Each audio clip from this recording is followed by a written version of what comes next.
if an enemy of the Jewish people say that they are going to destroy us, believe them.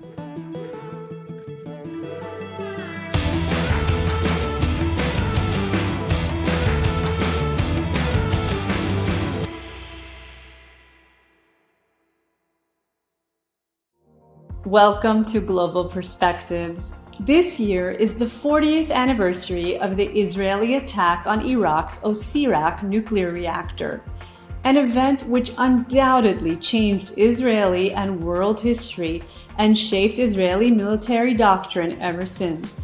For that reason, it's my pleasure to be bringing to you the president of the Menachem Begin Heritage Center, Herzl Makov, a man who took part in the Osirak attack and who spent his days sharing the legacy of the Israeli Prime Minister who ordered that attack. Herzl Makov, it's really my pleasure to have you with me on Global Perspectives. Thank you so much for joining us. It's my pleasure. Thank you very much for having me. So your personal story is so fascinating and there's so much to discuss. I want to jump to my favorite part if I can. In your early career in the Israeli army, you were part of the team that conducted the attack on Iraq's Osirak nuclear facility. This was one of Israel's proudest military operations, and I would venture to say has definitely saved endless numbers of lives. We'll never know the answer to that. What I understand about the operation is that it was kept secret until the very end. When did you know what it was that you were about to attack? First, I must tell you and the audience, I had a very small role in the operation. The real heroes of the operation were the pilots of the F-16 who went to Iraq. I was in an aeroplane over Israel waiting to see what's going on and to be on alert. But I learned about the operation quite in the beginning because I was a very young officer, and part of the jobs of the young officer was to be in charge of the maps. And when the command came, the plan came from the headquarters, I had to put it on maps. So they had to include me in what we call the secret circle. Besides me, I think at that time only the squadron leader knew about the operation. And that's also why I participate, because I was already aware and they wanted to keep the number of those who know the secret as small as possible. So you knew a little bit earlier, perhaps, than the rest of the team. And it's interesting to note that Israel was preparing for a possible blowback and possible counterattack. This attack on Iraq's nuclear facility is probably one of the crowning achievements of then Prime Minister Menachem Begin and his legacy. And you have dedicated so much of your life so far to that legacy. What do you think about the Begin legacy is the key, let's say, that you want everyone to know about? You know, if I have to say it in one word, or I hope you allow me 2 words, of course, is Ahavat Israel. That was the main drive. I have to translate that. So Ahavat Israel means love of your fellow Jews. Yeah, the sense of brotherhood that he felt for every Jew around the world was tremendous, and that was the real motivation. Some leaders are driven by hate. He was driven by love. Love basically to all human beings, and we can see that in his first decision as the Prime Minister. He opens the doors to Vietnamese refugees that were on a boat in the Pacific Ocean. No country in the world let them in. And he, with a Jewish background, remembering what happened before the Holocaust and during the Holocaust, that no country in the world allowed Jews to come in, said we cannot do that, and he brought them to Israel. So his love of Israel was expanded to every human being. And I think that besides it, of course, he has a lot of values, principle, but that's the root of all of them. So love of Israel, and then we see a love of humanity and really understanding the events of history from that Jewish perspective. You were referring to, of course, during and after the Holocaust, when Jews couldn't find any country in the world that would let them in. I want to just stay on the nuclear topic for a little bit longer because it's so relevant to today.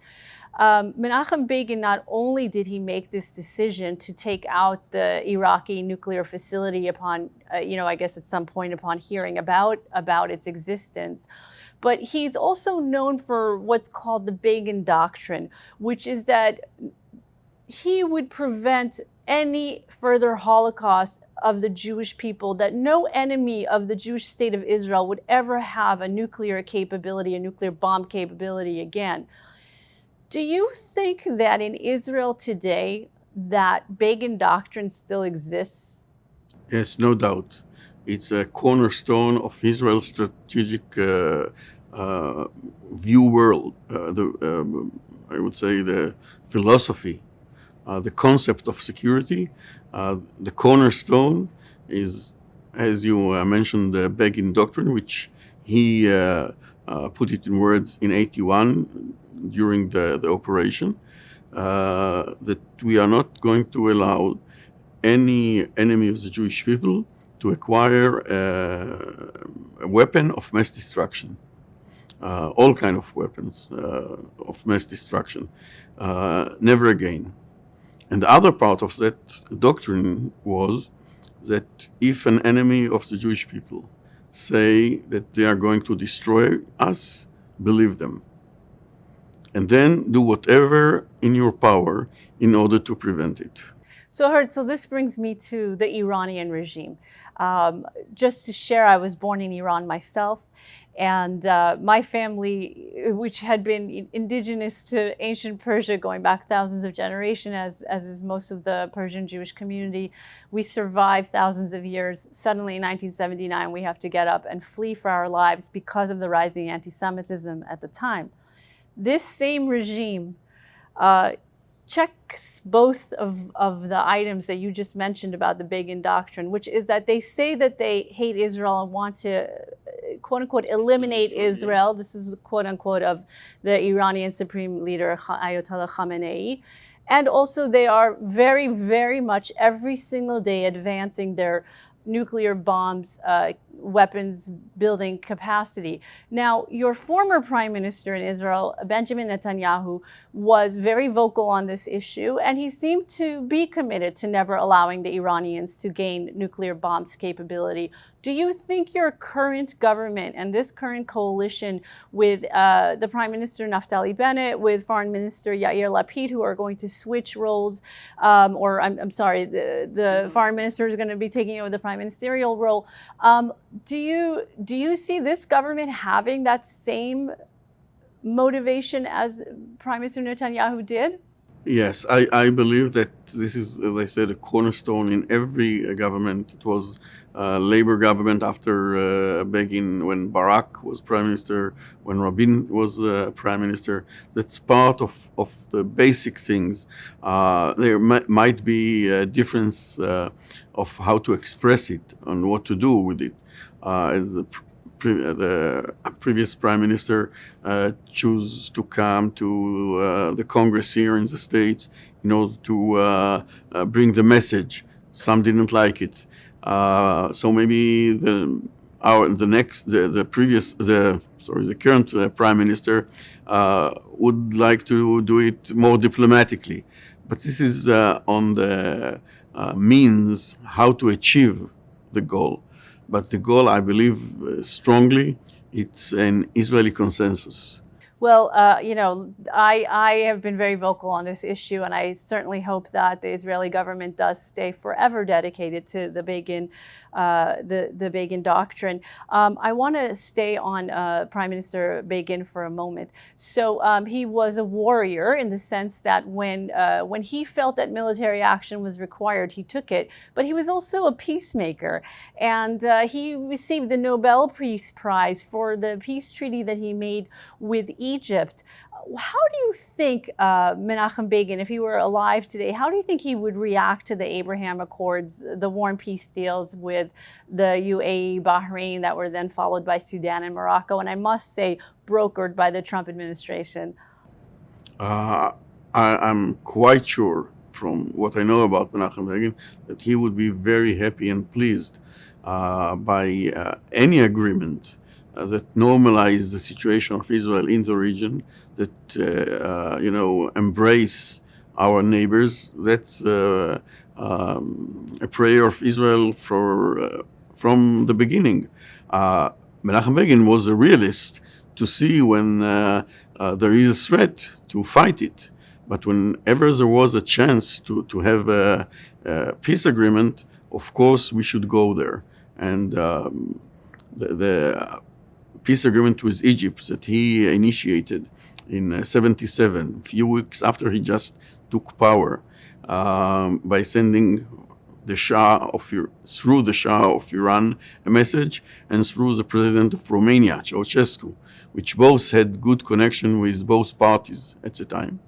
And they convinced Sadat, the President Sadat of Egypt, that Begin A is a man of his word, and he can trust him. And second, that he really means business regarding the peace. And that's what started the process. At that time, sometimes we had to overcome the American administration. Carter, as a president, wanted to bring the Russian back and insist of bringing the issues of the Palestinians and Jerusalem into the table, which were problematic issues. But Begin and Sadat realized that they have to overcome him. No doubt that the previous administration here played a major role in ensuring or creating those agreements. I think it's the first time, by the way, that the American plays such a pivotal role in agreement between Israel and the others. Now, you yourself were the chief of staff of a prime minister in Israel, Yitzhak Shamir, who succeeded Menachem Begin. So, and I was going to say, but a very different man. How do you contrast those two? In their basic belief, they were very similar. The belief of the Jewish right to the land of Israel, the Jewish Brotherhood, now we call it peoplehood, but then the term was more brotherhood, very similar. And as Begin made the decision to recognize the Jews from Ethiopia as Jews that are allowed to come to Israel, Shamir carried out that because he believed it in the same way. But they were very different type of person. Begin believed very much in the word, that words create the world. And by giving a speech, he's creating reality. Shamir was a person of the small details, of running the state with a note on every detail that's going around. And it's many times in the history, you see that there is a kind of leaders that after a shaping leader that shapes society, after that it's needed to be somebody who runs the day-to-day operation. I didn't come from the ranks of the public service then or politics. So it was very new to me, and time after time I realized the magnitude of the position and the fact that you are sitting in a glass room, that everything that you do, everybody see what you do, they know what you do. And with one telephone, you change things that other people can never change or can never even approach. But from that, you have to learn to be very careful, because every mistake has again a magnitude impact on life of people, on well-being of the people. Herzl Makov, thank you so much for joining us on Global Perspectives. Thank you. It was a pleasure. Jewish sovereignty in a national homeland with an army mandated to protect the Jewish state of Israel. Those are some of the issues that Menachem Begin grappled with, and which we still grapple with today as we live in a world threatened by an Iranian regime which aims to be a nuclear bomb state soon and which constantly threatens to eliminate Israel. Thanks so much for joining me on Global Perspectives. Join me the next time.